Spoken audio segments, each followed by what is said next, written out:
Hello and welcome to another exciting episode of Under the Wrist Tape. I'm Steven. I'm Jake. And this is our Raw review show where we share our opinions on the most recent episode of Raw. We like to start off this show with a thing called Win and Fail, so Jake, kick it off with your win. Everybody knows I love tag team wrestling. 2 tag team matches were on this card. They represent my win and fail respectively. My win, Alberto Del Rio and Chris Jericho against Randy Orton and Sheamus. Now, on our SmackDown review, we both stated we were getting tired of Sheamus. Yep, super Sheamus. I saw a spark last night in Sheamus. That sounds pretty cheesy. He had that energy back that we saw around midsummer last year. Yeah. We enjoyed watching him. He was very aggressive in the ring. Well, Sheamus was always aggressive, but he was fluent and consistent. Every wrestler in this match was very aggressive, actually, and you don't see that much these days. They're toning it down, they're watering it down. Jericho and Orton had excellent in-ring chemistry. At one point, when Jericho was setting up for Orton was setting up for the RKO on Alberto Del Rio, Jericho comes in and Orton catches him out of nowhere with the power slam. That was one of the best moves of the night, because literally, all you see is Jericho come flying in onto the screen. Orton catches him out of nowhere. It was beautiful.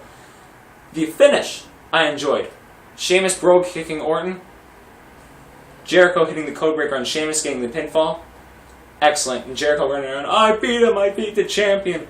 Yeah. Then after the match, when Sheamus tried to help Orton to his feet, come on, fella, get up, I'm sorry about that. Bam, RKO. Heel turn for Orton? I hope so. Face Orton? Hate it. Heel Orton? Love it. Well, I agree with you there, but I really don't think WWE is setting a heel turn for Orton just yet. They're just symbolizing that Fatal 4-Way match will be a Fatal 4-Way match. So they've had Randy Orton RKO Sheamus to symbolize it won't be Randy Orton Sheamus versus Alberto Del Rio and Chris Jericho. It will be a Fatal 4-Way match. Exactly. My fail. Taking 90 seconds to tell us that Beth Phoenix is getting a rematch against Layla at Over the Limit. Also known as Layla and Kelly against Natalya and... who else was it? Maxine. Maxine, yeah. I don't know who the hell that is. It was a match though, right? It was a match. No, I think it was matched, not just, we are going to have an announcement that Beth Phoenix will face Layla. Yeah. It was a match though, right? I think so. I saw a referee. Yeah, was it long enough to be qualified as a match? It might be. I saw a 3 count though. Oh, 3 count. Okay, yeah. It was the bell was rung. Okay, I guess it was a match. But yeah, then that was a waste. Waste of time completely. They should have let Del Rio, the previous tag match, go on for another 5 minutes instead of having that. Yeah. In my opinion. So my win now? Yeah. My win has to be that WWE Creative has to be watching Under the Wrist Tape. You got it. One thing, well actually 2 things happened during Raw where we've been discussing that we absolutely hate. Well, more of me. We see Randy Orton and Kane feud coming to an end because he's going to have a Fatal 4-Way match at Over the Limit. So, no more Kane and Randy Orton. Awesome! Awesome! Awesome!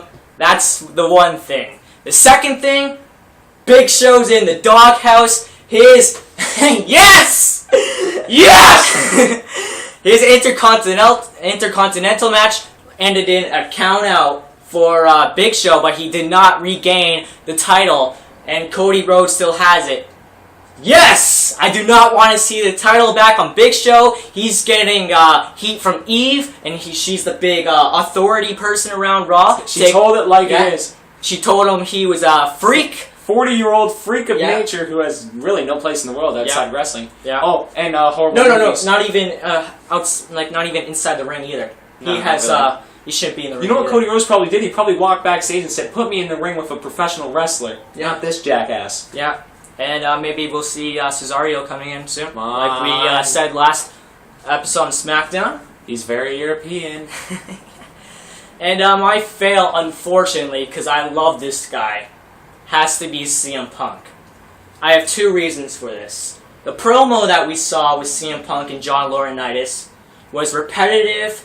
He said the exact same things he said to Laurinaitis back when he was feuding with Laurinaitis. Yeah, that's like 4 months ago. Yeah, we've already heard what he said, and we're now used to these so-called pipe bombs from CM Punk, but I did not see a pipe bomb. Jerry Lawler acknowledging that was a pipe bomb. No, that was like one of those shitty little sparklers that you set off around campfires. It's like, oh, look at that, yay. Yeah, I was literally disappointed. Because I love CM Punk and I love his so-called pipe bombs, but that was not a pipe bomb.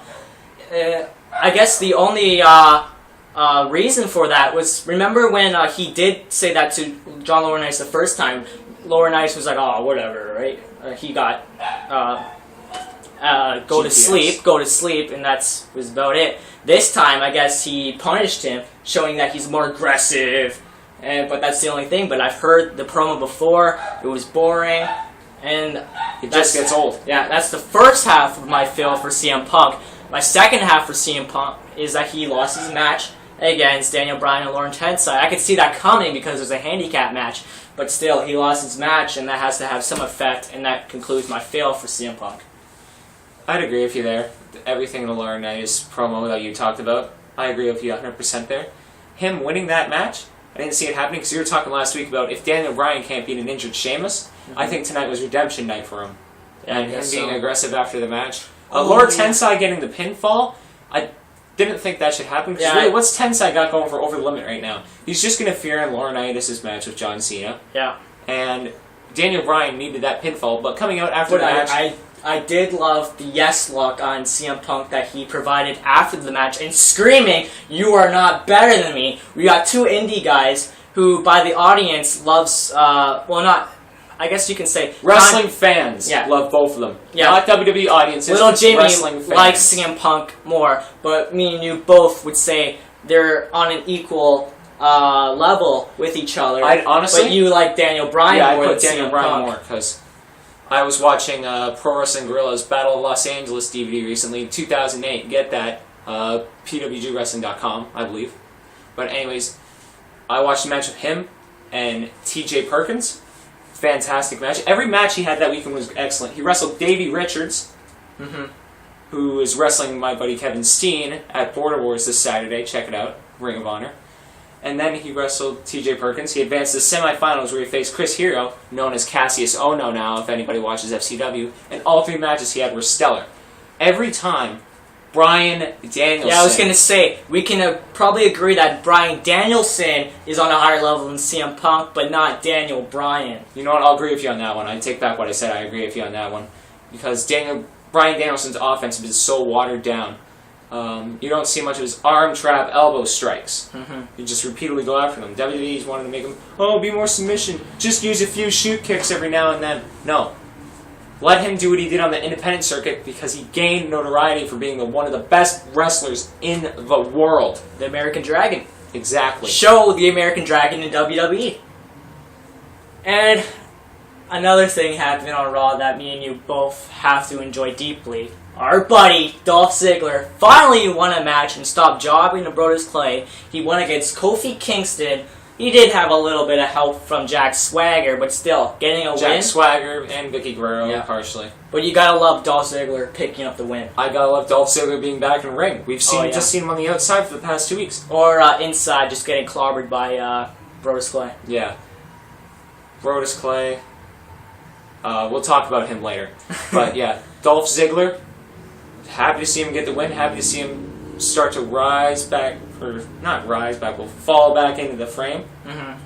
I think Jack Swagger and Dolph Ziggler will try to go after the titles, or maybe try to be a team, the tag team division again, because I can't see really Dolph Ziggler going after a major title right now with all the competition that's going on right now. But we will probably see him get into the WWE title, but I want him to go to SmackDown again to go after the World Heavyweight title, because I just think that's where he would fit better on SmackDown than over Raw. But not only the win, how did you like the actual match itself? Because this, again, it was a pretty short match. Yeah, it was too short. It was much too short. It was good energy. A little too much interference this time, I must say. Just once by Vicky is enough, then once by R-Truth, and maybe once by Swagger. But no, we saw Swagger do it like 2 or 3 times. Yeah. Yeah, a little too much interference. It's taken away from the match. The match was too short in itself. But they had good energy through it. It was a solid opener. Well, not really solid. Half solid.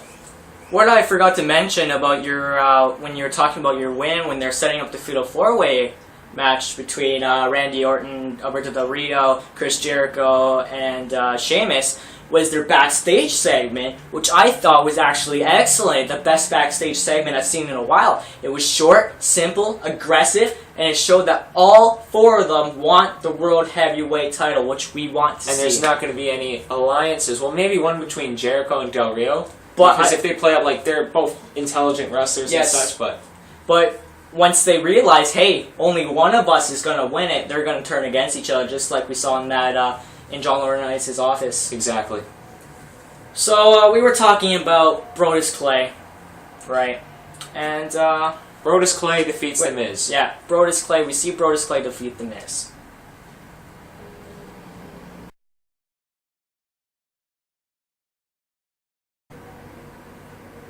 That can only sum it up, probably. That's the only logical way. The only thing I can say, who's going to be on the job train heading towards Brodus Clay next? That's all I can really say. I think the only thing match. that should be heading towards Brodus Tray is a tray of fruit. Yeah, Brodus Tray. Yeah, because he needs to cut down weight or something. I don't know. I'm not interested in him at all. But I will say, there was no dancing kids after the match. I guess it was a little bit of an upgrade. I'm happy to not see that. Yeah.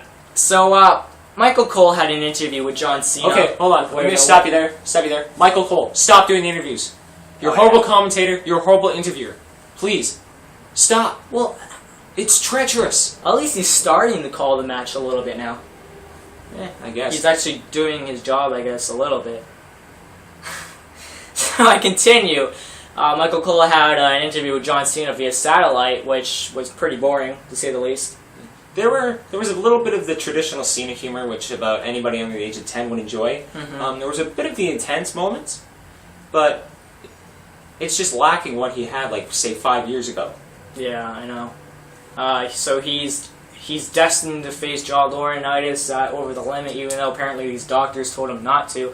And what was the reason for him doing via satellite anyways? He was not in the building or something? Yeah, to be fair to John Laurinaitis, being fair to John Cena. Yet he had a dark match with Kane after the show where he just flew in because he's doing what he loves. He's just hurt. I know. Yeah, I know. I know. Dark matches are usually like only the audience in the arena sees the match, but still, you gotta at least go within storyline, even with dark matches, a little bit. Exactly.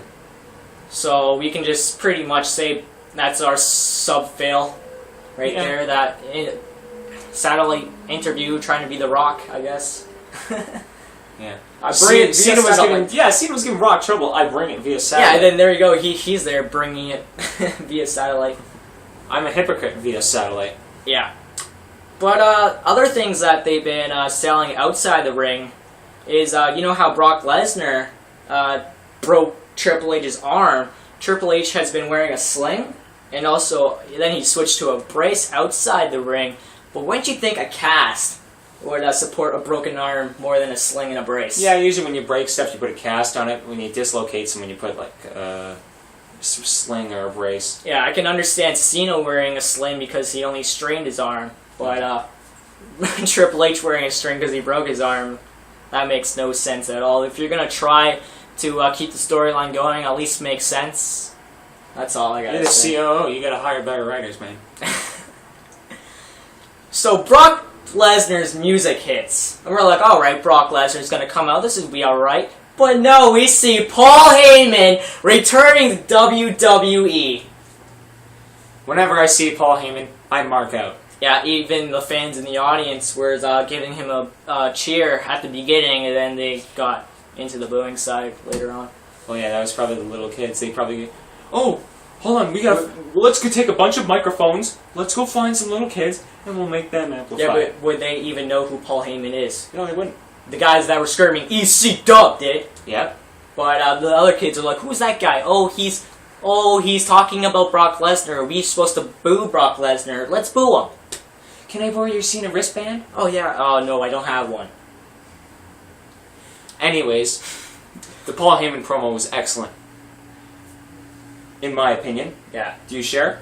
Oh, yeah. I love it. And I love how he said Brock Lesnar quit, and I love how WWE is cooperating with that fact because he moved Brock Lesnar into alumni, where the hell the word is. That's a difficult word for me, I guess. They moved him into that part of the web on their website in the Superstars what part of the website? The alumni section of the website. They moved his profile to the alumni section instead of the Raw section, which I guess is going a little bit. Yeah. I figure that's a good way to sell the storyline, at least. Yeah, but we see when Triple H's arm gets better, we're gonna probably see them get in a feud with each other. Yeah, maybe Brock Lesnar buys a ticket to the event, jumps the guardrail, breaks the other one. Yeah, but how do you think Brock Lesnar's gonna come back since he's never coming back? Well, he can't take the private jet. Yeah, that's off limits. Maybe like Triple H should come back and say, probably challenge Brock Lesnar to a match saying, I'll pay you any amount of money you want. Just come in, because I'm going to kick your ass. Do you think it's going to happen Over the Limit or the next pay-per-view after that? Not Over the Limit. So you think we won't even see Brock Lesnar until after Over the Limit? Last year, WWE should have learned a lesson. The summer of Punk ended way too fast. Mm-hmm. This year, the summer of Lesnar. Yeah, but I can officially say right now that Lesnar is not even on the same level as Punk was. Oh, no, hell no. However, Lesnar, they need to keep him out for a while, not bring him back next week. Yeah. To different music. Yeah. Alright. I guess this is the show where we ask Biased Black Guy a question. Jake? Biased Black Guy, who is the greatest lawyer in the world? David Otunga! Well, there's the Biased Black Guy for you. I'm Steven. I'm Jake. And you've been watching Under the Wrist Tape. Bye-bye. Please support Daniel Bryan. Thank you.